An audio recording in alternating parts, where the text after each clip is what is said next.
One of the newest blockbuster films to use animation is the movie Avatar. This film is the most revolutionary film to use animation because it also uses live action. The animation in Avatar is so exceptional that sometimes it's hard to tell the difference between what is real and what is not. Although Avatar is an excellent film, animation was not always as sophisticated. Let's take a look at the earlier days of animation and the innovations that took place since. Before animation was able to be put on film, people could watch short clips of animation through optical toys. One of the earliest optical toys was called the mutoscope, and it was around in the 1820s, but wasn't patented until 1894 by a man named Herman Kassler on November 21st, 1894. It did not project on a screen, and only one person could view it at a time.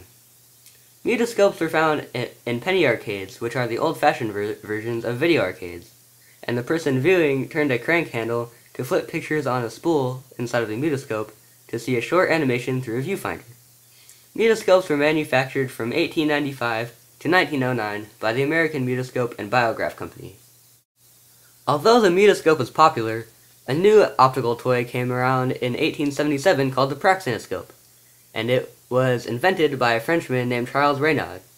It was also the first device to overcome picture distortion because you viewed it through moving slots.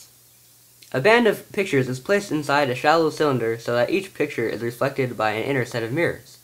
The number of mirrors is equal to the number of pictures, and the pictures are viewed in the mirror. When the cylinder rotates, a quick succession of reflected images gives the illusion of a moving picture, and that is how the praxinoscope works. After the praxinoscope, there was a huge leap from animation in optical toys to animation on film. The first animated work on standard picture film was Humorous Phases of Funny Faces, released in 1906 by J. Stuart Blackton. It features a cartoonist drawing on a chalkboard, and the faces then come to life.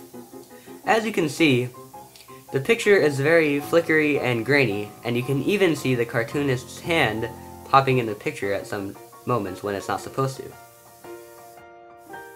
The reason that these old films are flickery like this one you see here is because about a century ago, when these films were being introduced, the fastest possible frame per second rate was 18 frames per second, and that left blank spaces in between the frames that the human eye is able to see. And that is what made these old films seem to flicker. As technology advanced, however, filmmakers found that at 24 frames per second, the image appeared to flow smoothly without the screen flickering. Today, the standard frame rate is between 24 and 30 frames per second. A while later, after the first film animation was released, Walt Disney came upon the scene to produce one of the first sound animations that made him widely popular. In 1928, he released Steamboat Willie. As a lot of you may already know, Steamboat Willie was one of the very first Mickey Mouse cartoons. It was also the first Disney cartoon to have synchronized sound. This is what mainly boosted the popularity of Disney. Because of this, he grew widely in popularity, and people started watching all of his animations.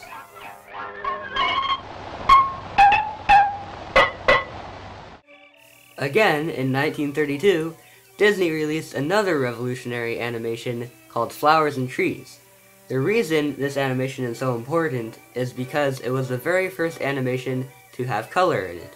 Before this, all animations were only in black and white, but this was the very first one to have color. Then, only 5 years later, Disney had done it once again in 1937 by releasing Snow White and the Seven Dwarfs, the first feature-length animated cartoon. Older animations had to be completely hand-drawn, but newer ones, such as The Simpsons, Family Guy, and even SpongeBob, use cell animation. Cell animation uses hand-drawn or painted images on clear plastic sheets called cells. Cells can feature the body of a character, while others can include details such as different arm or leg positions. Cells can also have backgrounds and props. The cells are then layered on top of each other to create each frame of animation. This saves time and work because the animator doesn't have to redraw the entire background, character, or prop for each frame. Even though cell animation is a good system, no more than 4 layers of cells can be used at a time because the colors of the image will fade with each extra layer of plastic. A type of animation that is somewhat related to cell animation is cel-shaded animation. Although you most likely will not find this in cartoons that you watch, it is mostly used in video games like Borderlands. This style of animation is used to mimic the comic book or cartoon style of drawing. It starts with a 3D model, and then shading is added to give it a 2D look. Stop motion is another popular form of animation, although the type most people are used to seeing is claymation, which is a form of stop motion except uses clay instead of live people. Examples of claymation are Chicken Run and Wallace and Gromit. Claymation, however, does take a very long time to make. The animator has to manipulate the clay figure into the position that he wants and then takes a picture. Then, the animator moves the figure very slightly and takes another picture. He keeps doing this until he has enough pictures to create a short film. When put together, the pictures make the clay figure appear to move. The word claymation was coined by Will Vinton in 1976, although, of course, people used claymation before the name was made.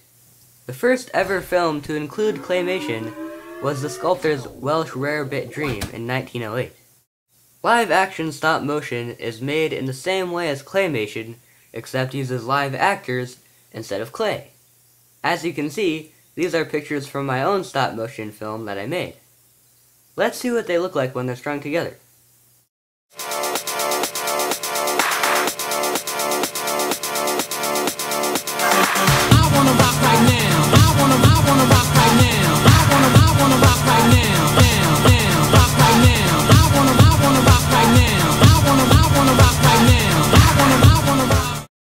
Even though my stop-motion film was only about 18 seconds long, I still had to take over 100 pictures, and took a long time to make.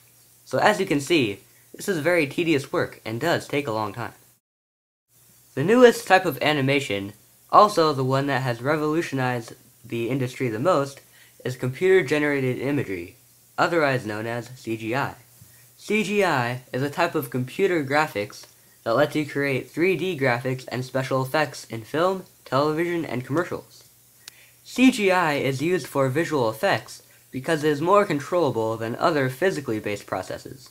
It was used in Jurassic Park in 1993 to create real-looking dinosaurs in a live-action film. It was also used in the 1995 Disney Pixar film Toy Story to create the first fully computer-generated feature film. Claw's our master. Claw chooses who will go and who will stay. This is ludicrous. Hey, Bozo, you got a brain in there? Take that! Oh no! Sid! Get down! What's gotten into you, Sheriff? You are the one that decided to climb into this. Claw, it moves.